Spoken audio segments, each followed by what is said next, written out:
avec Yves Carras sur BTLV. Bonsoir à toutes et à tous, on est là pour vous, vendredi 18 décembre 2015, je donne toujours la date, comme ça quand vous l'écouterez dans quelques mois, voire quelques années, vous saurez à quel moment on l'a enregistré. C'est la dernière émission d'On est là pour vous de cette année 2015. Salut Mathieu, ça va? Salut voilà. Yves. Voilà, il est en train de jouer avec la stagiaire là. Voilà, Alors ça, en il lui fait, je viens de lui écouter. mettre- Voilà, c'est ça. Je viens de lui mettre le casque sur les oreilles pour qu'elle entende un petit peu comment ça se passe lors d'un enregistrement radio. Voilà, c'est Diane. Stage de troisième, le célèbre stage de troisième. Le fameux, Hein. le famoso. On a de la chance de faire un stage de troisième à BTLV, parce que dans d'autres boîtes, on s'assoit dans un coin, le matin, on repart le soir, on n'a rien fait. Hein. C'est ça, 2-3 cafés, puis une imprimante, un truc comme ça. C'est ça, exactement. Photocopie. Alors pour cette dernière année, pour cette dernière émission de l'année 2015, on va vous donner une idée de cadeau fabuleuse. C'est un CD. Un CD intitulé « Il était une fois le Perche légendaire ». Donc on est dans les contes de Noël, dans les contes de la France profonde, dans les légendes plus que dans les contes. Et alors, c'est un vrai bonheur parce que on reçoit, alors vous en avez certainement déjà peut-être entendu parler sur cette antenne d'Éric et Céline. Les fameux Éric et Céline. On a dit bravo, ils sont là. C'est eux. Et donc, ils étaient à tous les rencontres du mystère et de l'inexpliqué. Ils sont intervenus sur l'antenne dans des libres antennes avec Anne Tufigo. Voilà, ce sont des amis de BTLV, des abonnés. Eric, tout d'abord, salut Eric. Salut Yves, salut tout le monde. Alors, toi, t'es musicien et le compositeur de ce CD. Il était une fois le Perche légendaire. C'est ça, je suis le ménestrel. Et le Ménestrel. Eric Loss. Ouais. Hein, on ne connaissait pas le nom. Et Céline Cardo. Oui, bonjour à tout le monde. Couple à la ville et à l'écran, donc illustratrice, conteuse, auteur de ce Perche légendaire. Il était une fois le Perche légendaire. Super idée de cadeau, c'est le truc pour Noël qu'il faut écouter tranquillement avec le feu de cheminée. C'est vraiment idéal. Pourquoi le Perche, tiens, Céline? Alors pourquoi le Perche? Eh bien parce que c'est là-bas qu'on vit déjà. Un petit peu par hasard, un petit peu par inadvertance, parce que finalement on est des anciens Parisiens. Et puis un jour, c'était l'été, on avait vraiment très chaud dans notre appartement et on a le frère d'Éric qui nous appelle et qui nous dit « Ouh là là, vous qui êtes fan du Seigneur des Anneaux, il faut que vous sachiez, je viens de traverser une région qui ressemble parfaitement à la comté du Seigneur des Anneaux. » Alors évidemment, c'est bien, il met la musique et tout. Vas-y. il ne fallait pas nous en dire plus, on a pris notre voiture et on est parti sillonner le Perche. Et là, on est arrivé dans une maison perdue au milieu des champs.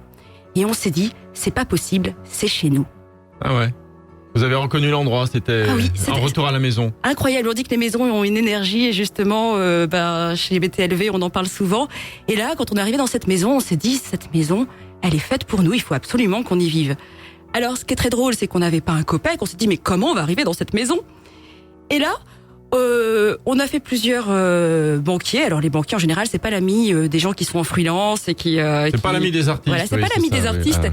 Et ben, c'est là que la magie commence aussi, parce que on arrive chez un banquier qui nous dit en catimini, eh bien moi, je travaille à la banque, mais je déteste les banques. Je fais ah bon, incroyable. Eh bien, vous voulez un prêt? Moi, dans 1 mois, je suis parti. Alors votre prêt, je vous le donne. Signez là. Chut. Non, c'est vrai, c'est Incroyable. C'est énorme. On avait ça. fait un autre banquier avant qui nous demandait, moi je me rappelle, il m'a demandé, votre métier, qu'est-ce que c'est? Je dis, je suis musicien. Oui, mais votre métier. Ah, j'adore. Donc, Vous étiez dans le Perche là-bas, c'est pour ça? Non, on a fait des banques C'est à à Paris. Ouais. Oui, Ah, et à Paris, c'est un mec qui vous dit ça en plus. Voilà, pour pouvoir aller justement acheter cette maison dans le Perche. Pour l'instant, on était vraiment Ah ouais. encore parisien. Non, parce qu'à la limite, on peut imaginer que dans le Perche, un banquier a pas trop l'occasion d'avoir des musiciens en face de lui demander un crédit. Mais à Paris, c'est peut-être, mais vous êtes musicien et non, mais qu'est-ce que vous faites comme métier? J'adore. Ouais, un musicien, une conteuse, ils se sont dit, mais qu'est-ce que c'est ça? Vous faites ça le dimanche? Qui sont ces gens? Et pour gagner votre vie, vous faites quoi? Donc c'est voilà, ça. vous avez eu le crédit, vous êtes installé là-bas, d'où il était une fois le Perche légendaire. Bah attendez, il y a une bande-annonce qu'on peut voir, et on peut voir parce qu'il y a beaucoup de visuels bien évidemment. Et écoutez, on va d'abord l'écouter bien sûr puisqu'on est sur BTLV Radio, puis on se retrouve. Le Manoir aux Histoires vous présente, dans la collection Chante-Fables de nos contrées, Il était une fois le Perche légendaire. Le premier coup de cloche brise le silence glacé. Sous les pieds de Jean, la terre a tremblé. Au deuxième coup de cloche, les flancs de la butte Malbrin s'ouvrent avec fracas. Et ce que Jean voit apparaître devant lui dépasse ses rêves les plus fous. Un magot dans mon dos, ce n'est pas un fardeau. Un magot dans mon dos, ça me donne des biscottos. Et hop, Le dragon se frotta les pattes, remua malicieusement du popotin comme un gros chat, contracta ses muscles et... Il ouvrit la porte à la volée. Fit le boulanger. Fit le dragon.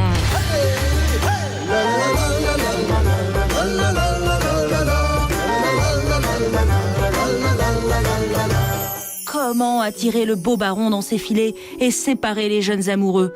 Rien ne lui venait. Elle, d'habitude si prompte à toutes sortes de manigances, se trouvait dépassée par son cœur troublé. Dans le Perche, l'été passa donc tranquillement, tandis que l'amour du doux baron et de la belle Sophie grandissait chaque jour davantage. oh Sophie, tu es tellement jolie. Mon cœur ébloui et séduit pour la vie. Vincent avait des sueurs froides, des jambes flageolantes. Il hurla et poussa violemment les ombres pour sortir de ce cauchemar. Il traversa le jardin et se sauva à toutes jambes jusqu'à sa chambre. Mais ce soir-là, l'au-delà n'avait pas dit son dernier mot.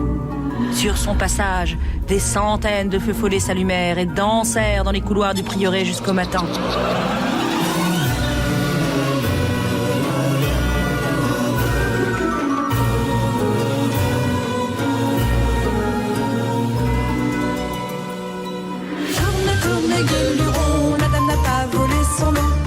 Chante compagnon, elle a fini sur l'échafaud. Voilà, la bande-annonce d'Il était une fois le Perche légendaire. C'est toi qui chantes, Eric, aussi. Oui, c'est moi. Ouais, Ah, ouais, Céline c'est- aussi. Céline chante. Je fais pas les voix de femmes. Ah. Oh, Je pourrais. Hein. Ça a été difficile de trouver des légendes dans le Perche. C'est une terre de légendes, ou alors il faut les chercher, ou les gens n'osent pas trop en parler. Comment ça se passe? alors je crois que toutes les régions de France et même du monde sont vraiment des terres de légende. Le problème, c'est qu'avec le monde contemporain, elles sont vraiment en train de tomber aux oubliettes. Mhm. Et quand on est arrivé dans le Perche, alors moi j'ai eu l'occasion d'enseigner aux enfants parce que de temps en temps je donne des cours d'art plastique. Et j'avais été contactée par l'office de tourisme de Nogent qui avait eu vent que j'étais conteuse, Nogent-le-Rotrou, Côté de Chartres. et qui m'avait dit nous on aimerait bien faire un spectacle de contes et de légendes percheronnes. Alors j'ai posé la question aux enfants. Je leur ai dit mais dites-moi quelles sont les légendes du coin? Et là les enfants m'ont regardé avec de grands yeux et m'ont dit je sais pas, nous on n'a pas de légende dans la région. Alors, j'ai trouvé ça tellement triste. Ah ouais. J'ai commencé déjà j'ai continué à poser des questions autour de moi et puis je suis allée dans les bibliothèques exhumer des très très très vieux bouquins qui avaient, alors des fois il y en avait qui dataient du 19e siècle. Je crois que le plus récent il était de 1985, mais après il y avait ce qu'on appelle les cahiers percherons qui étaient des journaux de la région qui avaient été édités en 1964, 1975 et là on trouvait des traces de ces légendes. Mais toujours écrites comme des récits ethnologiques, comme si les légendes c'était bien, mais c'était anecdotique. Et donc tout le travail d'Éric et moi, le challenge, en fait, ça a été de redonner à ces légendes leur côté merveilleux. De Et les les rendre- émerveiller, voilà. oui, de repartir du point A au point Z, du début à la fin, en y mettant un petit peu de légende. Et quand on dit toujours quand la légende est plus belle que l'histoire, racontez la légende. J'adore cette phrase. C'est vrai. Il fallait leur redonner leur magie. Bon, après, ça n'a pas été difficile quand même parce que les histoires racontent des choses incroyables. Lesquels? C'est-à-dire des dragons, Alors on a de tout. Hein. Ouais. On a des dragons, on a le diable. Le diable est très présent dans le Perche. Ah ouais? Ah oui. Alors c'est très drôle parce que la plupart des histoires, en plus, sont assez terribles. Elles finissent mal. Donc ça nous sort vraiment du côté histoire réservée pour les enfants. Ça nous réconcilie avec cette dimension, cette fonction même des histoires, qui est d'être finalement quelque chose de transgénérationnel. Oui, parce que c'est pas que pour les enfants, hein, ça. Pas du tout. Il était une fois le Perche légendaire. Hein, ça réunit de 7 à 77 ans. Et voilà, c'est ça qui est important. C'est pas que pour les cours d'école de maternelle. Mais les légendes, de manière générale, comme les contes, ne sont pas réservées aux enfants. Finalement, même si Walt Disney a fait un travail extraordinaire au niveau de tout ce qui est légende et mythologie. Il a quand même fait quelque part beaucoup de mal à ce patrimoine en édulcorant beaucoup les histoires. Moi, j'irais même jusqu'à dire en les travestissant, parce que il en a fait quelque chose de tout gentil, tout mignon. Attention, il fallait pas faire peur aux enfants, donc il fallait que ça reste bien pensant. Alors que les histoires, en général, ça va très loin et ça raconte des choses terribles. D'ailleurs, il y a un bouquin qui est vraiment une référence dans le monde des conteurs, c'est le livre de Bruno Bettelheim, La psychanalyse des contes de fées. La psychanalyse des contes de fées. Bruno Bettelheim, il existe encore, lui? Ah oui, il est encore édité. Ah, Bruno Bettelheim, je sais plus s'il vit encore, s'il vit encore, il doit être assez âgé. Mais en tout cas, il dit dans son livre... Enlève le doigt devant ta bouche. Oui, on va pas m'entendre. Il dit dans son livre que les contes et les légendes sont prétextes à dire des choses interdites. Alors attention, en langue des oiseaux, des choses interdites, dites entre nous. Ah ouais, d'accord. Donc des choses qui sont peut-être très dures à entendre, mais qui sous couvert du conte et donc dans l'intimité du conte, vont passer très bien et vont être entendues par les enfants de manière fluide, non percutante, non terrorisante. Donc on va pouvoir leur faire passer des messages pour le futur, parce que il dit aussi, et ça c'est très beau, que les contes ne sont pas un récit du passé, mais une exploration symbolique du futur. Oh, attends, tu nous la répètes, celle-là, elle est magnifique, cette phrase, j'adore. Vas-y, c'est magnifique. Les contes ne sont pas un récit du passé, mais une exploration symbolique du futur. Waouh. Et donc, ça aide les enfants à grandir. Elle parle bien, finalement. Ah bah, elle est conteuse. Elle est conteuse, c'est ça, en fait. Et c'est quelque chose, finalement, qu'on remarque d'ailleurs quand on raconte une histoire aux enfants, quand elle est racontée de la bonne manière. Les enfants sont loin d'être traumatisés, même ils en redemandent des histoires qui font peur. Ils sont pas effrayés par les mêmes choses, mais en tout cas, l'imaginaire prend le pas. Et quand on voit déjà les jeux vidéo, la violence des jeux vidéo, un conte ou une légende avec un dragon qui met le feu à quelques villages, ça doit pas les effrayer, ça. Non, pas du tout. Et puis, ça les aide à passer certains caps. Par exemple, je pense que la plupart des parents ont remarqué que les enfants adorent entendre plusieurs fois la même histoire. Ah bah Winnie l'ourson, moi ça a tourné des années sur ma télé. Moi, ça je connais tout. C'est bien parce que c'était pas violent. Hein. C'était pour le premier Paul. Donc ça va. Mais bien. C'est vrai que très souvent un enfant s'identifie à un personnage de l'histoire presque de manière inconsciente, parce que finalement la force des histoires, de ces histoires qui sont racontées depuis des générations et des générations, c'est qu'elles ont un message issu de la sagesse populaire, un message transcendant qui parle à l'inconscient. Et donc en fait l'enfant croit entendre une belle histoire qui le promène dans l'imaginaire, mais quelque part, il reçoit un enseignement. Et quand il s'identifie à un personnage, s'il veut entendre plusieurs fois la même histoire, et plusieurs fois entendre l'histoire de ce personnage, c'est parce que ça l'aide dans sa propre vie à passer des caps. Et à s'initier à un apprentissage qu'il a besoin de faire à ce moment précis de sa vie. Fonction initiatique. Fonction initiatique. Et quand l'enfant a terminé cette alchimie à l'intérieur de lui et qu'il a assimilé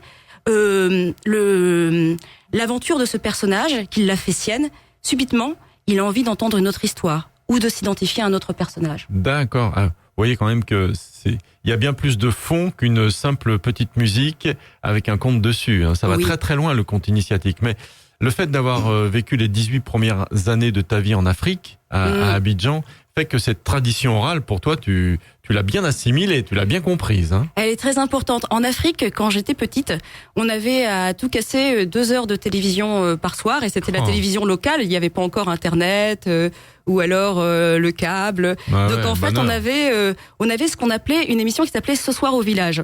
Et ça, c'était extraordinaire parce que c'était les griots qui venaient raconter à la télé donc les histoires de la forêt. Alors les griots, faut raconter expliquer ce que sont les griots en Afrique. Les griots, ils ont une fonction très très importante. Ils vont de village en village, un peu comme les ménestrels au Moyen-Âge, colporter les histoires.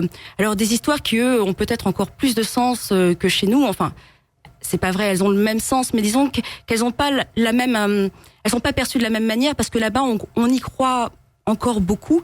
Elles ont une vraie énergie là-bas. Et la frontière est fragile entre histoire et réalité, parce que les gens sont encore dans une culture anémiste, donc avec les gris-gris, les esprits de la forêt, et ils pensent donc en effet que ces histoires ont une énergie, mais aussi que ces histoires, parlent de choses qui existent.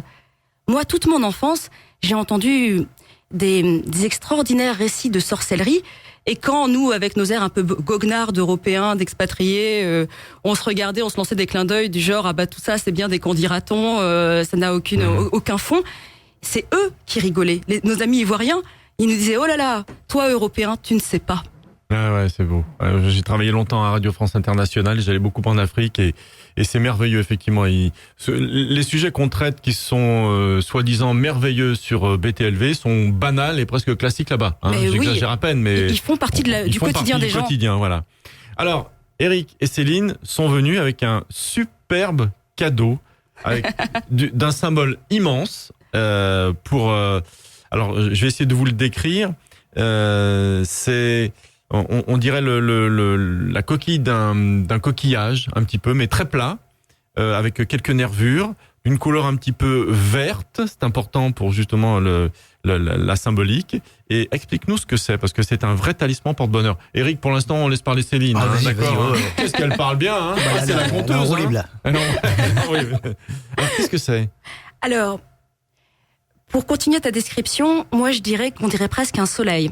Un soleil vert. C'est pas le titre d'un film d'ailleurs. Ah ouais, mais le soleil vert, il mange les humains, alors c'est pas oui, donc terrible. ça c'est pas terrible, parce que lui, alors c'est un dollar de sable. Dollar de Un sable. dollar de sable. Ça, c'est africain. C'est typiquement africain parce que j'ai beau avoir voyagé, je n'ai jamais retrouvé ce coquillage autre part ailleurs. On est dans les contes et légendes, hein, écoutez bien. Hein. Toujours. Oui. Toujours. Hein. Et d'ailleurs, jusqu'à aujourd'hui, je me demande bien quel est l'animal qui se cache derrière ce coquillage. Parce qu'en effet, bon, on va pas dire que c'est vraiment un coquillage parce qu'on peut pas aller à l'intérieur. Il est tout plat. Oui, il est très plat, oui. On dirait un soleil. Peut-être que c'est un genre d'oursin, je pense. Mm-hmm. Alors, pour la petite histoire, le soir du Nouvel An, à Abidjan, on se rend sur une mythique plage de sable blanc, une plage qui est vraiment au bout du monde, c'est la plage d'Assigny. Sur cette plage... Une sorte de presqu'île, hein, oui, près d'Abidjan. Ouais. C'est vraiment une bulle à part. Mm. Quand on se retrouve sur cette plage, donc c'est le paysage de carte postale, sable blanc et paillotes en bambou. Et évidemment, les gens se préparent à faire la fête pour accueillir la nouvelle année. Donc dans les paillotes en bambou, évidemment, comme partout, apéro, moult bonnes choses à manger. La nuit arrive, les fêtes battent leur plein. Et puis au fur et à mesure que la nuit avance, évidemment, toutes les fêtes fusionnent. Donc on se retrouve vraiment à trinquer avec des centaines de personnes. Et quand minuit arrive, le compte à rebours commence. Et là, la plage s'embrase. En général, on a préparé sur la plage des grands brasiers de feuilles de palme. Et on y met le feu et on danse autour des brasiers. La fête continue jusqu'au petit matin. Et là, tous ensemble, on accueille le premier soleil de la nouvelle année. D'ailleurs, c'est beau parce que ce dollar de sable, il ressemble à un soleil. Oui, complètement. Et à ce moment-là, la tradition veut qu'on se jette dans l'océan et qu'on aille chercher les dollars de sable qui sont dans les vagues. Donc ce coquillage est assez léger. Et souvent, il est porté par les vagues. Et donc, on va dans les vagues prendre le premier bain de la nouvelle année et on essaie de ramener le plus possible de dollars de sable. Et ce dollar de sable, donc, il porte bien son nom. C'est un dollar parce qu'il a des nervures, de fines nervures vertes comme le billet de $1 américain. Et on dit que plus on ramène de dollars, forcément, plus l'année sera prospère. L'année sera bénéfique. On va le mettre sur Facebook, hein, d'accord. Voilà, on a pris une photo, on le met sur Facebook. Alors revenons. C'est bien. On parlerait de plein. On va parler de plein de sujets d'ailleurs, des jeux de rôle grandeur nature et de la relation du Québec avec le Perche. Je ne savais pas du tout. Ça, c'est Eric qui prendra la parole. Parce qu'au bout d'un moment, c'est vrai, faut quand même parler là. Il faut que je me repose quand même. Hein. Les soirées devant le feu de cheminée, t'as rien à faire là. Hein. tu mets on et tu laisses faire. Moi, je prends ma guitare et puis je joue. Comment s'est fait la sélection des histoires? Il était une fois le Perche légendaire. Il y en a combien d'histoires, Eric, dedans? Alors, en fait, faut savoir que donc quand Céline a découvert un petit peu la mine d'or d'histoires qui était présente là dans les bibliothèques du Perche, elle a commencé à se rendre compte que il y en avait trop. Donc effectivement, il a fallu faire des choix. Déjà aussi du collectage. En fait, Céline, elle a fait dans le Perche ce qu'à une autre époque Anatole Lebras avait fait en Bretagne, c'est-à-dire aller à l'encontre des anciens pour qui ne connaissaient ces histoires que par l'oral. Donc pouvoir vraiment les archiver et les transmettre aux futures générations. Et donc la question par rapport à le choix des histoires, c'est sûr que c'était pas facile. Et donc Céline, ça c'est ton truc, ça c'est plutôt toi qui dois raconter ça. Il a fallu choisir. Les histoires qui sont sur le CD, il faut avouer que le choix il est quand même très stratégique. C'est-à-dire que le Perche c'est une grande, c'est une compilation de plusieurs régions. Il y a l'Orne, il y a l'Eure-et-Loire, il y a la Sarthe, et peut-être qu'il y en a une quatrième qui m'échappe. De plusieurs départements en tout cas. Oui, voilà, ça D'accord, fait vraiment, ok, ouais. c'est comme un grand puzzle. Et l'idée, c'était à travers le perche légendaire de réaliser une homogénéité de cette, D'accord, de ces départements différents les uns Voilà. des autres, avec une personnalité propre. D'accord. voilà, de restaurer le grand perche. D'accord. Et donc, tu vois, à l'intérieur du CD, il y a une carte qui fait un peu Seigneur des Anneaux. C'est la carte du perche légendaire. Donc, sur la carte, c'est assez drôle. D'habitude, on voit sur une carte, eh bien, tiens, là, une station d'essence, là, je sais pas, tel snack. Sur la carte du perche légendaire, il y a ici un menhir, là-bas un ogre. Dans tel prieuré des fantômes, sur cette colline habite le diable. Et donc on peut se promener dans le perche sur le thème des légendes. Et il fallait que les légendes soient réparties suffisamment sur la carte, Ah oui, sur ce premier CD, Et oui. pour que chaque percheron y trouve son compte. Oui, tout à fait, ouais. Voilà, il fallait pas faire de jaloux. Donc ça va amener un spectacle, évidemment. Ah, Hein déjà 4 spectacles. Déjà 4 spectacles. Déjà 4 hein. spectacles parce que à ce jour on a 16 légendes entièrement restaurées sous la forme de chante-fables, c'est-à-dire des histoires chantées, racontées et bruitées. Alors là le ménestrel apporte tout son art. Donc à la manière des troubadours du Moyen Âge. Vous avez les costumes et tout. Ah vous oui. avez les habits, c'est top ça. On voyage en d'autres lieux, d'autres temps, comme je dis au début des spectacles. Non mais il est évident que de toute façon il était une fois le perche légendaire. On peut mettre il était une fois je sais pas l'Auvergne légendaire. Il Bien était sûr. une fois Mais oui. la Bretagne légendaire. Vous avez un boulevard. Hein, Oui, là-dessus, c'est hein. pour ça en fait qu'on a ça c'est le premier en fait on espère d'une longue Ouais. collection qu'on a appelé les collections Chante-fables de nos contrées. Chante-fables qui était un terme qui expliquait en fait des contes avec aussi des chansons.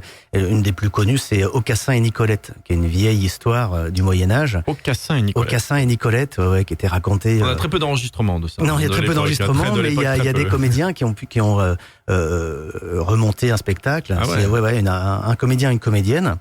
Ils font tous les personnages, etc. Et puis donc il y a des passages parlés, des passages chantés. Aucassin et Nicolette, ta ta ta ta ta ta. Là, bon, c'est génial. Ouais.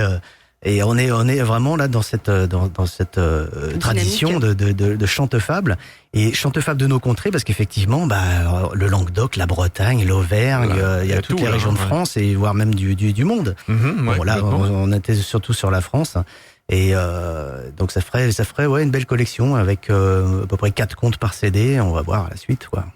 4 contes par CD, donc ça c'est le premier, mais il y en aura d'autres sur le perche légendaire.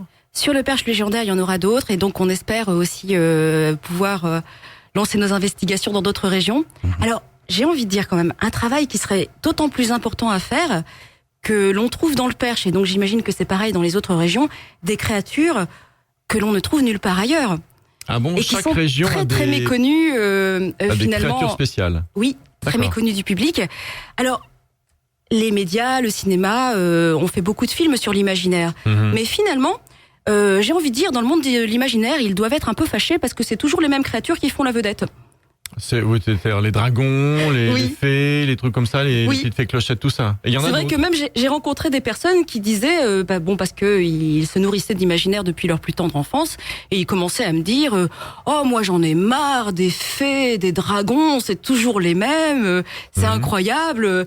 Quand on a lu 10 bouquins sur les fées, c'est sympa, mais Les fées, les anges, oui, les voilà, fées, oui. quoi d'autre? Ouais. Et il y en a d'autres, il y a d'autres personnages, lesquels dans le perche alors, Dans le perche, il y a une créature dont on ne prononce jamais le nom, mais moi, quand même, je l'ai appelé le tohu-bohu parce qu'il fallait bien trouver quelque chose. Alors, ce personnage, j'en avais jamais entendu parler, c'est un métamorphe. C'est Un une métamorphe. créature, oui, et elle se métamorphose en permanence. D'accord.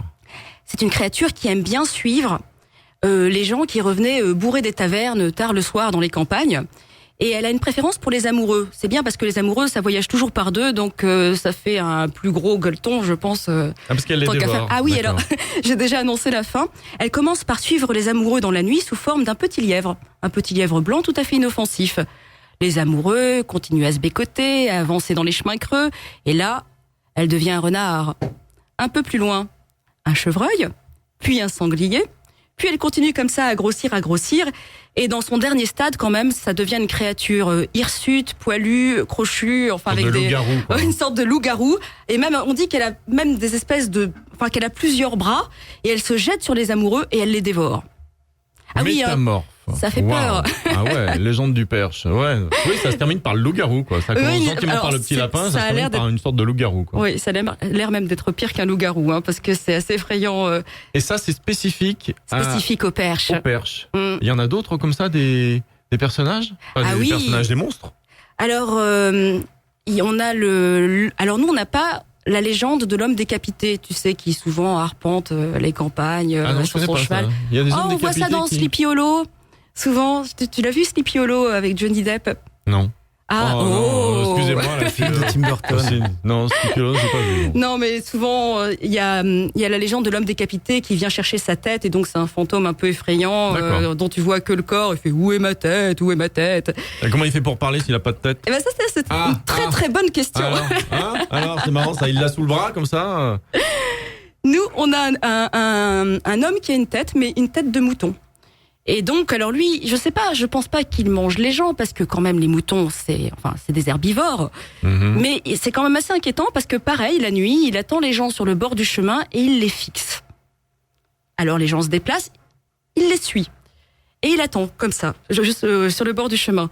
Donc bon, pas bien méchant, mais assez inquiétant. Et c'est vrai que l'homme à la tête de mouton, je ne l'ai croisé jusqu'ici que dans le Perche. L'homme à la tête de mouton du Perche. Énorme.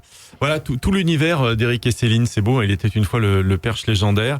On va écouter à la fin de cette émission. D'ailleurs, vous nous faites un cadeau parce que c'est pas évident quand même. Vous dévoilez déjà une partie de ce CD. On l'a écouté avec la bande-annonce. Voilà, le conte qui correspond le plus à Noël, puisque voilà, on est à quelques jours de Noël 2015. Et on terminera cette émission avec ce conte qui fait 18 minutes. C'est du pur bonheur. Et votre imaginaire pourra partir. En discutant du Perche légendaire, vous m'avez dit quelque chose que je ne connaissais pas du tout sur l'histoire de France, qu'on a un petit peu l'histoire et la géographie, c'est-à-dire que le Perche, pas Julien Le Perche, hein, le Perche, ça c'est fait, on n'en parle plus, a une relation directe, une parenté très étroite avec le Québec. Oui, Eric. Céline raconte, hein, parce que tu Céline, connais mieux Ah cette bah, histoire. Quand même, la partie sur le Québec... Je t'en prie. Il y a le musée du Québec dans le Perche. Il y a le musée du Québec. Oui, alors c'est assez étrange parce que quand même le Perche, finalement c'est assez méconnu. On a l'impression, puis c'est très rural, c'est encore assez sauvage. Alors vous qui n'êtes pas, pardon de te couper, Je t'en prie. Céline, mais vous qui n'êtes pas, parce que nous on est à Paris, hein, malheureusement. Mais il faut savoir qu'on dit que le Perche actuellement c'est le 21e arrondissement de Paris, parce qu'il y a plein de Parisiens qui vont Et oui, on s'installer se rend là-bas. compte quand même depuis quelques années qu'il y a une envie de Parisiens de retrouver un peu de verdure. Ouais. Et il y en a soit qui, parce qu'ils ont les moyens, s'achètent une maison secondaire dans le Perche, ou soit carrément, comme nous, qui S'installe. vont s'y installer. Ouais. Et c'est pour ça qu'on appelle le 21e arrondissement de Paris en ce moment, parce Il y a qu'il y a plein de énormément de Parisiens qui débarquent. D'accord. Voilà, il y avait la Normandie et maintenant le Perche. Alors Ouais. Céline. Surtout que maintenant, à notre ère contemporaine et moderne, on peut parler de cybercampagne. Ouais, bah oui, une bonne Cybercampagne. connexion internet. Toi qui bosses en musique et qui bosses pour, tu fais des musiques, hein, tu fais pas que des musiques pour le Ouais, Perche ouais. légendaire, tu fais aussi des musiques pour les jeux, les choses comme ça. Ça, ouais. Connexion internet, tu bosses à la maison, t'envoies ça, t'es tranquille. C'est la magie du génial. monde moderne. Ouais. C'est que vraiment, là, tout à coup, on a pu s'installer dans cette maison qui est plus vieille que la Révolution française. Bah, qu'on aille boire un petit coup de cidre. Ah bah, chez vous vous, êtes- quand vous même, êtes hein. invités, Ah, hein. ouais, Bien sûr. Ouais. Et puis, le premier truc que j'ai regardé quand même, c'était s'il y avait possibilité d'avoir une bonne connexion internet. Bah ouais, tu m'étonnes. Parce que Sinon, bon, là, par contre, on se rend compte que dès qu'il n'y a plus d'électricité, plus d'internet, plus de téléphone, plus rien, on retourne au Moyen-Âge, mais vraiment, là, Ouais. on y est. Et donc, le fait d'avoir internet, c'est ça qui est absolument génial. C'est qu'on n'est plus obligé d'être à Paris pour pouvoir travailler, faire ce qu'on fait, de la musique, écrire des histoires, mais être en plein milieu de la campagne et se réveiller le matin avec des chevreuils devant ta fenêtre. Ah oui, c'est oui. cool, ça, ouais. Alors ça arrive souvent. C'est on se réveille ils le nous matin, font rêver, là, ils nous font rêver, là. Moi, Voilà. j'invite tous ceux qui peuvent, ou les Parisiens, vraiment à fuir la ville, à fuir la pollution, la promiscuité, le bruit, et cette vie qui n'a pas de sens. Ah ouais, bah, viens Remettre faire- les mains dans la terre.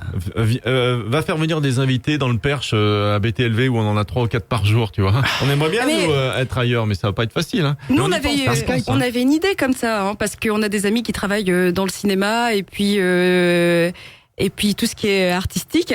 Et on se disait souvent, bon, il y a Hollywood, et ben on va créer Perchewood. Perchou, bah ouais, On va c'est faire les bien, ça. studios du Perche, et là ce serait extraordinaire parce qu'on aurait tout l'espace pour s'étaler. Et Ah ouais. finalement, on n'est pas très loin de Paris, on est à 1 heure. Ouais, alors on parle beaucoup de Paris, hein. Excusez-nous, vous nous écoutez dans le monde entier. Peut-être que ceux qui nous écoutent au Québec en ce moment se disent, mais attendez, nous les espaces, on les a, il n'y a pas de souci. Hein. Alors donc la relation entre le Alors, Perche et le Québec. la Il y a relation. il y a un musée du Québec dans le Perche. Pourquoi ? Incroyable. Le musée du Canada, en fait. Le musée du Canada. Oui, tant qu'à faire, il voit large. Ouais. Eh bien, c'est pas un hasard s'il y a ce musée dans le Perche, c'est parce que les premières migrations vers le Québec, vers le Canada, sont parties du Perche. Mais Céline Dion est une cousine. Oui, alors, mais Garou aussi. exactement. Et il joue le jeu à fond dans le Perche parce que, par exemple, on peut aller se promener au manoir du Courboyer, qui est le parc naturel régional du Perche. Donc, c'est pas forcément le musée du Canada, mais même là, on peut lire sur des panneaux explicatifs pour présenter le Perche que la famille de Céline Dion vient du Perche. Alors, et autre chose qui m'a bien intriguée quand même, et ça j'ai trouvé ça étrange parce que je ne vois pas vraiment le lien, mais ils disent même que la famille de Michael Jackson aurait des liens avec le Perche. Comme quoi, c'est pas n'importe quoi le Perche. Ouais, la famille de Michael Jackson, là, ils vont. Alors c'est moins évident. Loin, là, ouais, c'est moins évident. Pour monter à 2-3 ans avant Jésus-Christ ou un truc comme ça. Bon, le guide n'était pas présent, donc j'ai pas pu avoir d'explication, mais ça m'a un peu troublé le coup de Michael Jackson. Ça fait partie des légendes du Perche. Ouais, Michael Jackson. Oui. Il y a une différence entre un conte et une légende ? Absolument. Alors ça, c'est une très très bonne question. Je vous remercie de me l'avoir posé. Voilà. Parce que voilà, les contes, ce sont des histoires, on pourrait dire que c'est du pur imaginaire, hein, même si le message est très fort et comme ce qu'on disait tout à l'heure, ça véhicule beaucoup de choses inconscientes. Mais les légendes, par contre, on dit que dans une légende, il y a toujours une part de vérité. Donc finalement, ce sont des histoires vraies qui ont été extrapolées par peut-être les phobies des gens du coin et puis leur imaginaire, et donc qui ont pris une grosse dimension magique, mais elles appartiennent à des lieux, et dans les légendes, on peut dire qu'il n'y a pas de fumée sans feu. Ah d'accord, ok, oui, effectivement, il y a une grande différence. Un conte, c'est totalement sorti de l'imaginaire, et la légende a un lieu et une temporalité. À une temporalité, et souvent, ça part d'une histoire qu'on n'a pas pu expliquer et qu'on a essayé d'expliquer avec quelque chose de surnaturel. D'accord. Ouais, la légende de la bête du Gévaudan, c'est une légende, c'est pas un conte. C'est une légende, voilà. D'accord, ok. Il y a l'une des histoires qui est racontée sur le CD, qui parle du prieuré de Sainte-Gauburge, qui est un endroit magnifique dans le Perche. Prieuré de Sainte-Gauburge. Le prieuré de Sainte-Gauburge, perdu au milieu de la campagne, un bâtiment très ancien qui a plus de 1000 ans, avec une très belle église, des bâtiments qui logeaient les moines. Et donc ce prieuré a été complètement dévasté à la Révolution, mais il en reste encore de beaux monuments. Et ce prieuré est habité par des moines fantômes. D'accord. Et ils reviennent pour une raison très particulière. Ils ont des comptes à régler. Ah d'accord, ouais, parce que les moines, c'est pas toujours que gentil parfois, quand ça revient en revenant là. Eric, Certes. Alors, voilà, vous avez bien compris depuis le début de cette émission qu'il y a un univers, Eric et Céline.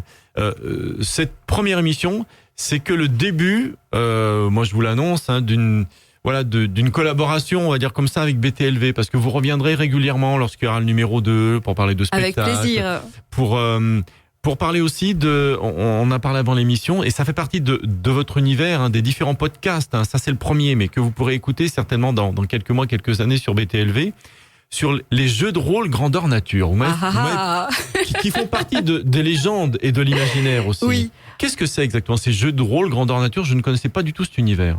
Les jeux de rôle grandeur nature, en fait, pour ceux qui connaissent Donjons Dragons. Donjons Dragons, on a ce qu'on appelle un maître de jeu qui est caché derrière son paravent et qui raconte une histoire à des joueurs et qui leur fait vivre une aventure avec un début, un milieu, une fin. C'est une histoire interactive, un conte interactif en fait. Il y a quelqu'un qui raconte, le maître de jeu, et les personnages qui vivent cette histoire comme s'ils y étaient, avec une feuille de personnage où sont inscrites des compétences, par exemple quelle taille, quelle force, quelle intelligence, si c'est un magicien, si c'est plutôt une sorcière, un guerrier, etc. Et donc ça existe déjà depuis les années 70. C'est apparu, je crois, en 78. Ouais, Donjons et Dragons, ça me dit quelque chose. Ouais, ensuite, il y a eu énormément de déclinaisons sur d'autres univers, parce que là, Donjons et Dragons, c'est l'univers médiéval fantastique. Mais ensuite, il y a eu une ribambelle de jeux de rôle qui ont été conçus autour d'univers de science-fiction, autour de l'univers de Lovecraft, par exemple, avec l'appel de Cthulhu. Et le jeu de rôle. L'appel de Cthulhu, bien sûr. Ah, ouais, je sais pas. L'appel de Cthulhu. Ça sonne bien. C'est une grosse bête. Ça aussi. Ouais, Philippe Marlin connaît très bien. Il en parlait l'autre fois. J'entendais sur Cthulhu, Lovecraft. C'est un grand nom de la littérature fantastique américaine de la fin du début 20e siècle. Et donc le jeu de rôle grandeur nature, c'est en fait un jeu de rôle qui se passe autour d'une table avec un maître de jeu, etc. Mais en vrai.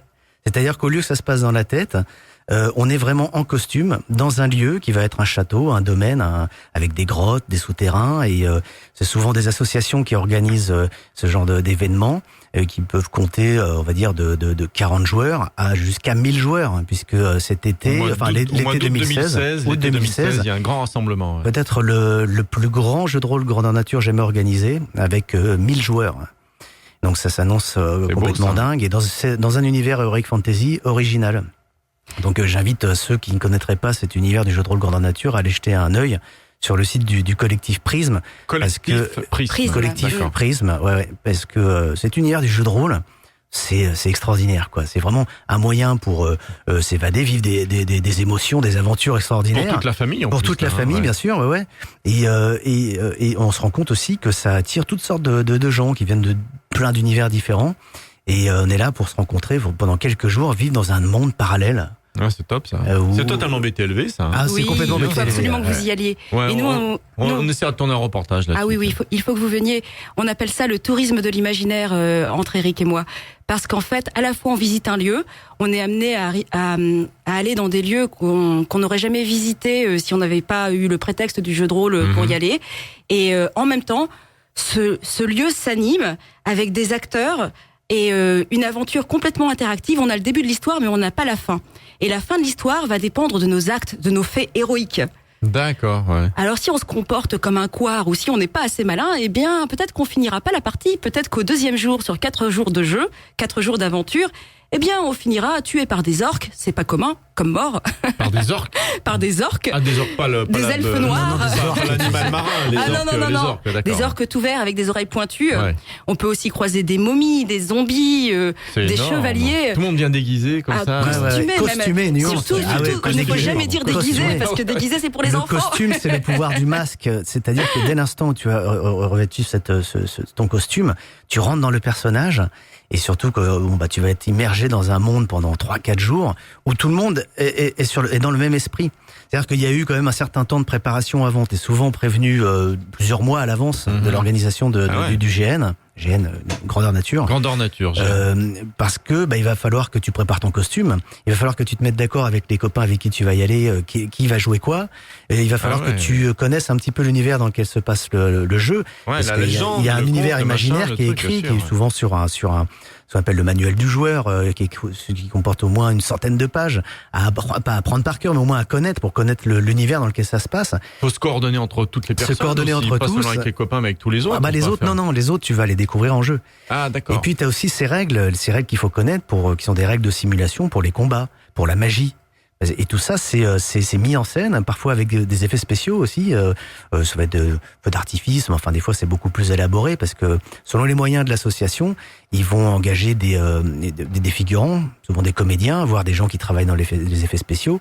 Ah, et tu vas, c'est complètement dingue. C'est-à-dire que quand tu pars, t'es parti 3 jours, 4 jours. Quand tu reviens, t'as l'impression d'être parti 3 semaines. Parce que c'est très très intense, parce que ça se passe aussi la nuit.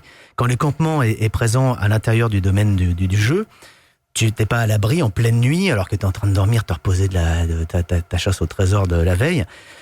T'es pas à l'abri de te faire attaquer en pleine nuit par une troupe d'orques, une troupe de voleurs, te faire ratatiner dans ta tente et te faire voler tout le fruit de ton travail de la veille.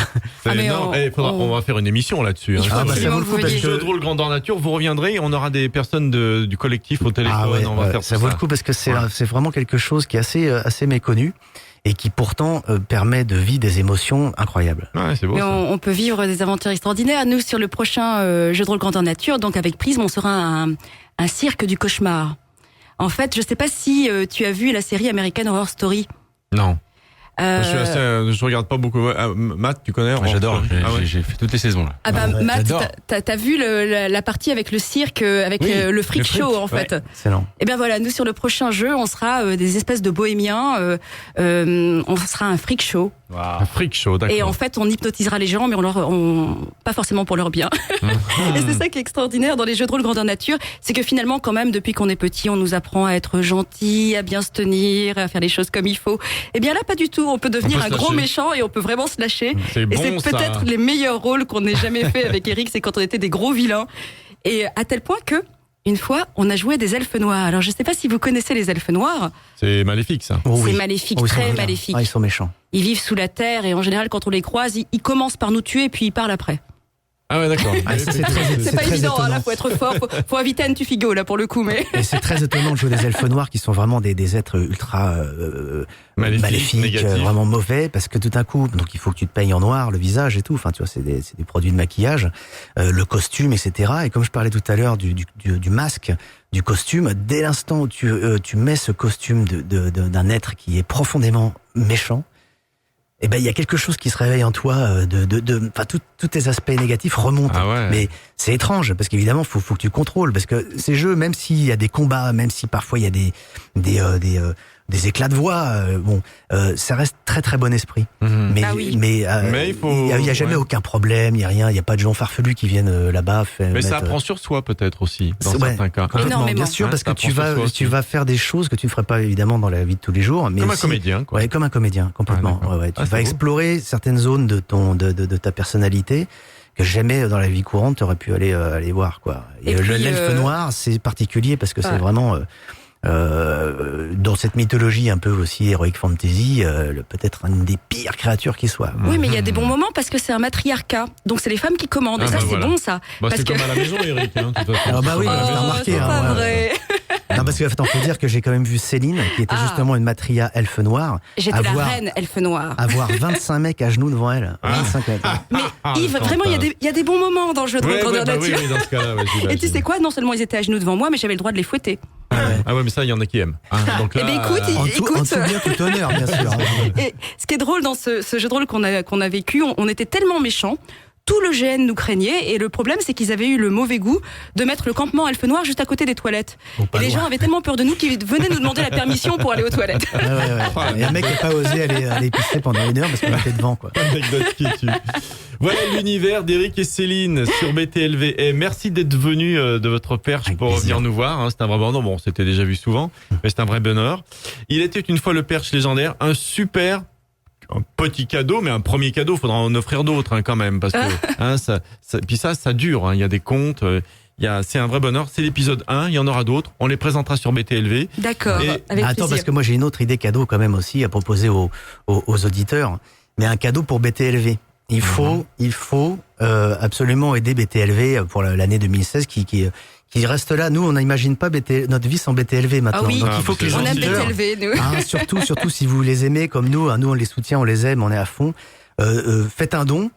Parce que le cadeau que vous faites à BTLV, à toute l'équipe, vous le faites aussi à vous-même quelque part. Hein, BTLV, c'est un cadeau et on espère que ça durera longtemps. Moi, Bah, je on va voudrais faire un revenir maximum, ouais. sur la phrase que dit souvent Bob, que finalement, à travers son travail, votre travail, vous réenchantez le monde. Et ben voilà, comme les contes et les légendes réenchantent le monde, je trouve que BLV réenchante le monde avec force.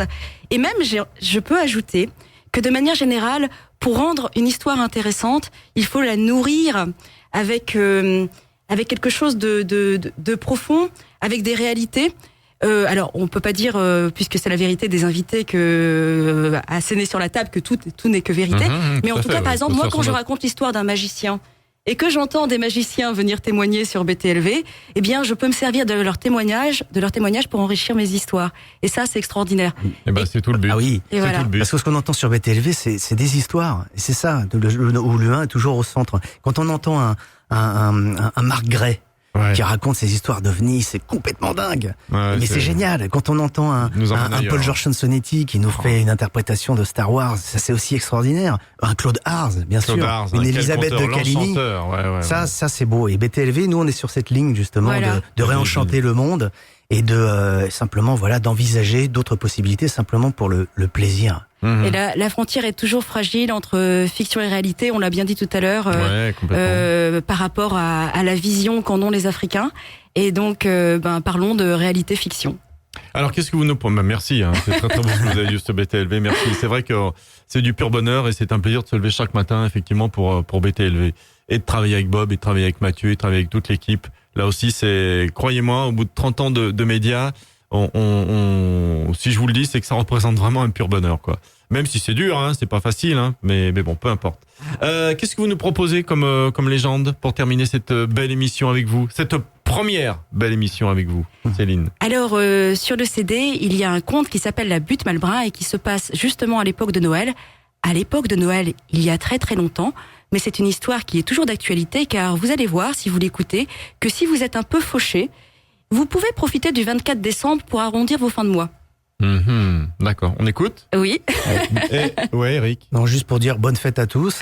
Et puis, ce soir surtout, fête de beaux rêves ou de jolis cauchemars. Ah, mignon. Ah oui, on aime bien cette phrase. Ouais, pas mal. Merci Eric, merci Céline. À très bientôt. On termine avec une de vos légendes. À très bientôt, c'était Ciao. un plaisir. La butte Malbrin.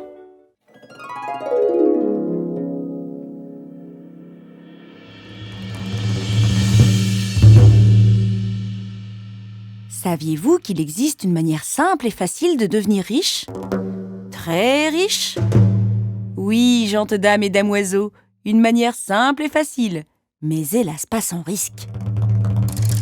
Car si vous échouez, il vous en coûtera rien de moins que votre âme.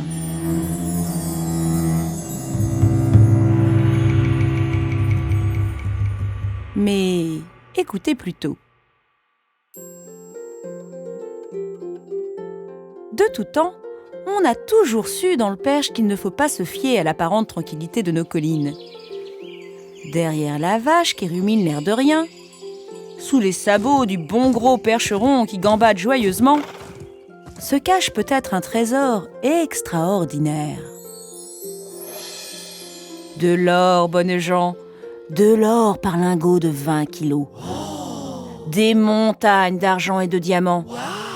Des bijoux, des pierreries. Il y en aurait tellement que d'après la légende, on ne peut guère les compter. Pas plus que les étoiles du ciel. Oui, mais voilà, ce fabuleux trésor, ce n'est pas n'importe quel trésor, c'est le trésor du diable.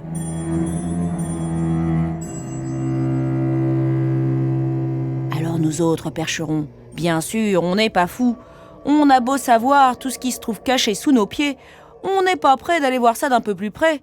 Eh ouais, faudrait avoir de l'eau dans le ciboulot. Ah, et nous, ce serait plutôt du cidre. Ben vrai. Pourtant, il y a fort longtemps, il paraît qu'un brave gars du nom de Jean aurait osé tenter l'aventure. Jean, pauvre fou de Jean, ne savait-il point que pour ce qui est du diable, il faut faire très attention, car jamais il ne dort, jamais il ne sort, et ses yeux ne quittent point son trésor. Jamais il ne dort, jamais il ne sort, et ses yeux ne quittent point son trésor. Ou que s'il le savait. Depuis qu'il était tout petiot, Jean avait toujours entendu parler du trésor du diable. Mais oi, oi, oi, Dieu le préserve d'aller y jeter un petit coup d'œil, hein. Rien que d'imaginer la présence du malin sous ses pieds le faisait totalement paniquer. Et puis, il avait grandi. Il avait oublié les vieilles superstitions et il était tombé amoureux. Amoureux à n'en pas dormir la nuit. Amoureux à se damner. Bien sûr, il avait tenté d'aller demander sa Dulcinée en épousailles, mais cela ne s'était pas vraiment passé comme il l'avait espéré. Le père de son aimé avait tout de suite posé les mauvaises questions. Alors, Jean, dis-moi, est-ce que tu es riche? Quoi? Moi? Pardon. J'y travaille, monsieur. J'y travaille ardemment. Je vois, Jean, je vois. Dis-moi, à défaut d'un gros magot, peut-être n'es-tu point un sot? Réponds à une énigme pour voir. Sauras-tu me dire, par exemple, ah oui, qu'est-ce qui tombe sans tomber? C'est-à-dire que... peut-être à moins que... je sais. Un soufflet. Non, Jean, la nuit. La nuit. Ah, je le savais. Bon, d'accord, Jean. Je te donnerai la main de ma fille, avec grand plaisir. Ah, merci, monsieur. Mais seulement le jour où tu seras intelligent et riche. Ah, très bien. D'accord, monsieur. Bon, bah, à bientôt, monsieur. Et voilà. Cela faisait des mois qu'il en était là. Intelligent, intelligent. Cela pouvait encore s'arranger. Mais riche, riche. Comment le pauvre petit clerc de procureur qu'il était pouvait-il gravir les échelons suffisamment vite, en tout cas avant que sa bien-aimée ne soit fiancée à un autre? Impossible.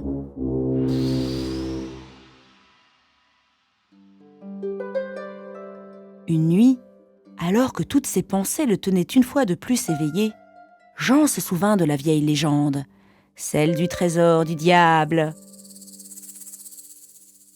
Du côté de Longny, il y avait une colline qui portait bien son nom et où il était fort déconseillé de s'attarder à la nuit tombée. Cette colline, on l'appelait la butte Malbrun. Mal, comme mauvais. Brun, comme la couleur du diable. Et tous prétendaient dans le coin que la butte Malbrun était l'une des cachettes du malin. Et s'il y allait, juste pour voir? Non, ne fais pas ça, Jean. Lui chuchota sa conscience. N'oublie pas que pour ce qui est du diable, il faut faire très attention, car... Jamais il ne dort, jamais il ne sort, et ses yeux ne quittent point son trésor. Jamais il ne dort, jamais il ne sort, et ses yeux ne quittent point son trésor. Jamais? Jamais? Ce n'est pas vrai. Une voix plus forte que celle de sa conscience avait parlé. C'était celle de la tentation. Voyons, Jean, tu sais bien qu'il y a une exception. La nuit de Noël, quand les 12 coups de minuit sonnent à travers la campagne, le grand cornu devient complètement fou. Oh, cela doit être toutes ces cloches qui résonnent dans sa tête. Cela lui fait perdre le nord, le sud, il fait soudain tout de travers. Ses cachettes s'ouvrent à la volée, ses trésors sont dévoilés. Et voilà le moment rêvé pour se servir sans compter. Mais oui, Fit Jean. c'est vrai. Et la nuit de Noël, justement, c'est après-demain. J'irai. Sûr que j'irai. Le trésor du diable est, paraît-il, si grand que si j'en prends un tout petit peu, je suis sûr qu'il ne fera pas la différence. Désespéré, la conscience de Jean tenta un ultime avertissement. Que tu crois, Jean? Sais-tu seulement ce qui arrive à l'imprudent, qui, aveuglé par tout cet argent, oublie de se sauver avant les 12 coups de minuit sonnés? L'antre du diable se referme sur lui, et il reste à jamais prisonnier. Prisonnier des griffes de Satan? Non, non, crois-moi, Jean, il n'y a rien de pire. Autant oublier la lumière du soleil. Oui, mais moi, Dit Jean. je serai plus malin. Plus malin que le malin. Je reviendrai si riche de la butte Malbrun que le père de mon aimé ne pourra plus rien me refuser. Jamais il ne dort, jamais il ne sort, mais la nuit de Noël peut lui jeter un sort. Jamais il ne dort, jamais il ne sort, mais la nuit de Noël peut lui jeter un sort. 2 jours plus tard, la nuit est tombée sur la campagne gelée. Jean arpente le flanc de la butte Malbrun avec sur son épaule un énorme sac à patates qu'il compte bien remplir jusqu'à ras-bord. Autour de lui, tout est immobile. On approche de minuit. On est la nuit de Noël et la messe touche bientôt à sa fin. Et si c'était vrai, la vieille légende cachait-elle une réalité? Il allait bientôt le savoir. Le premier coup de cloche brise le silence glacé. Sous les pieds de Jean, la terre a tremblé. Au deuxième coup de cloche, les flancs de la butte Malbrun s'ouvrent avec fracas. Et ce que Jean voit apparaître devant lui dépasse ses rêves les plus fous. Le trésor du diable brille comme 1000 soleils. Tel un papillon de nuit, Jean se rue vers la lumière. Jean saisit par poignées tout ce qui se trouve à sa portée. Des émeraudes, des saphirs, des rubis, des lingots d'or, des couronnes, des colliers fabuleux, des talents d'argent, des bracelets étincelants, des millions de diamants.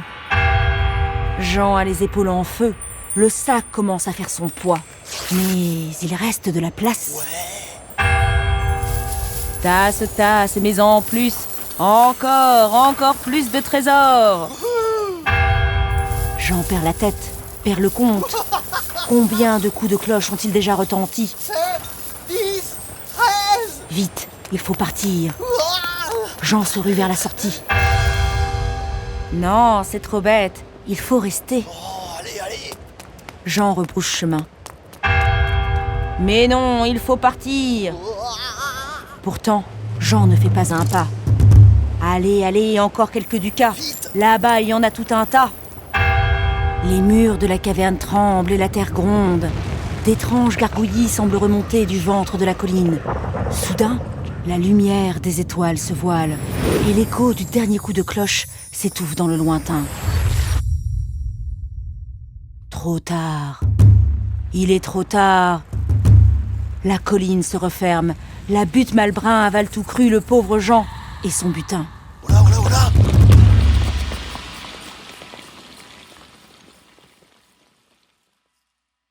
Dans les entrailles de la colline, Jean, finalement, n'est pas si mécontent, Hé, parbleu, se dit-il. me voilà subitement avec bien plus de temps que nécessaire. Je vais si bien tasser mon sac que j'en emporterai 10 fois plus. Et après tout, la butte Malbrin, c'est rien que de la terre. Quand j'en aurai fini ici, je me creuserai tranquillement une sortie.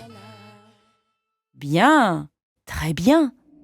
Mais dans son enthousiasme, le pauvre Jean n'avait-il pas oublié quelque chose? Ou même quelqu'un?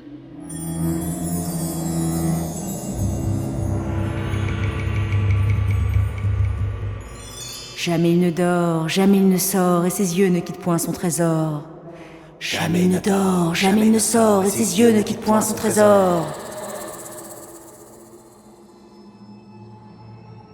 Celui qui venait de se réveiller, après 12 coups de minuit bien sonnés, les pieds dans l'ombre de son ombre. Il l'observait, de ses 2 yeux couleur rubis, un regard bien plus étincelant que toutes les pierreries réunies. Attention, Jean, derrière toi. Non, Jean, lui, n'avait rien remarqué. Il venait de se trouver une pioche sertie d'or et d'argent, et il en était à se creuser joyeusement une sortie.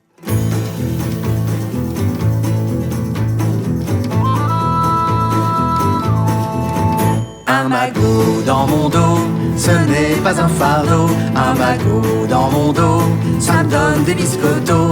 Et hop, c'est parti, en route vers la sortie. Je suis riche, je m'en fiche, je traverserai cette friche. Une motte de terre, c'est rien qu'une petite affaire. Et hop, qui a cru que j'en serais perdu? Mon beau-père épaté viendra me supplier d'épouser mon aimé dans les plus brefs délais. Et hop, c'est trop beau, j'aurai le dernier mot. Un trousseau, un château, et puis 3000 chevaux, des perdreaux, des gigots, et autant de bons tonneaux. Et hop, par chez moi, je me paierai tout ça.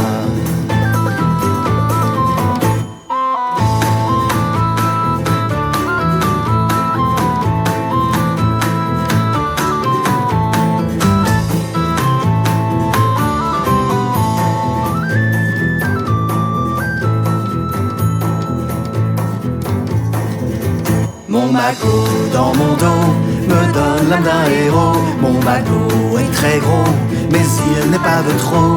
Et hop, très bientôt, je serai rendu là-haut.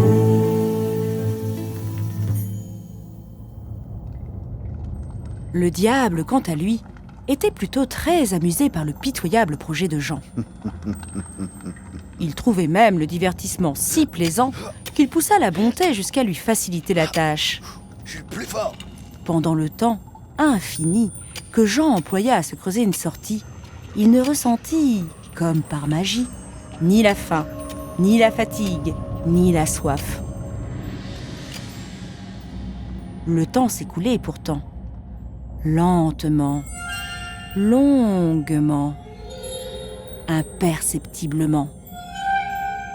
Comment savoir quand on est dans le ventre de la terre? Un jour, Jean donna un dernier coup de pioche et... Waouh! Il revit la lumière des étoiles. En 2 temps 3 mouvements, le voilà dehors, heureux comme un pape et riche comme Crésus, avec l'énorme sac de trésors qu'il peine à traîner derrière lui. À lui sa fiancée, à lui le succès. Ah, ils seront bien épatés au village quand il leur racontera comment il s'en était joué du diable et du reste. C'était simple, finalement. Jean se sent heureux, Jean se sent léger. Lui, qui l'instant d'avant marchait courbé comme un bossu, bombe le torse et court plus vite. De plus en plus vite d'ailleurs, il se sent de plus en plus léger. Il pourrait presque voler. Et là, ce n'est pas qu'une impression. L'énorme sac plein d'or, qui le lestait si bien l'instant d'avant, semble avoir perdu presque un bon quart de son poids. Bah ça alors? Jean réalise alors avec effroi qu'à chaque pas qu'il fait vers le village, une partie de son butin traverse la solide toile du sac à patates et retourne dans la terre. Or, argent, diamant, le sac ne retient rien, et quand Jean rattrape son bien à la volée, il disparaît en fumée.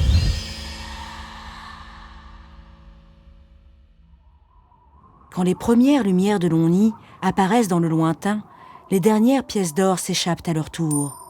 Et le grand sac, complètement vide, tel une peau de chagrin, pend misérablement au bout des doigts de Jean. Pauvre garçon, le voilà très dépité, mais surtout bigrement fatigué. Il va s'asseoir un instant au bord d'un petit ruisseau qui, tout près, renvoie la lumière de la lune.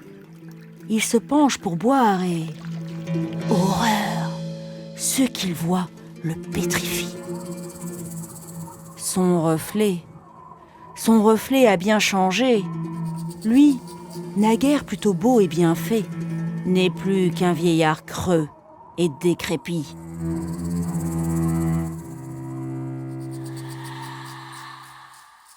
Combien de temps? Oui, combien de temps s'est-il écoulé depuis sa venue dans la caverne du diable? Jean n'aura jamais la réponse à cette question. Devant lui, un morceau de nuit se détache de l'obscurité. Au milieu, 2 yeux couleur rubis le fixent avec intensité. Jean recule, hurle, suffoque et s'effondre sur le sol. Le diable, lui, avance. Il sourit. Il se penche sur Jean et il ramasse ce qu'il reste de lui.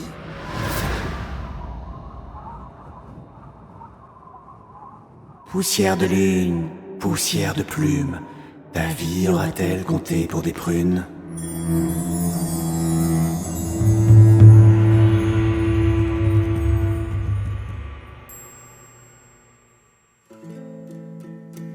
Depuis, personne n'a jamais retenté sa chance avec le trésor du diable. Nous autres, dans le Perche, on sait bien que, même s'il y a une exception la nuit de Noël, pour ce qui est du diable, il faut faire bien attention, car... Jamais il ne dort, jamais il ne sort, et ses yeux ne quittent point son trésor. Jamais il ne dort, jamais il ne sort, et ses yeux ne quittent point son trésor.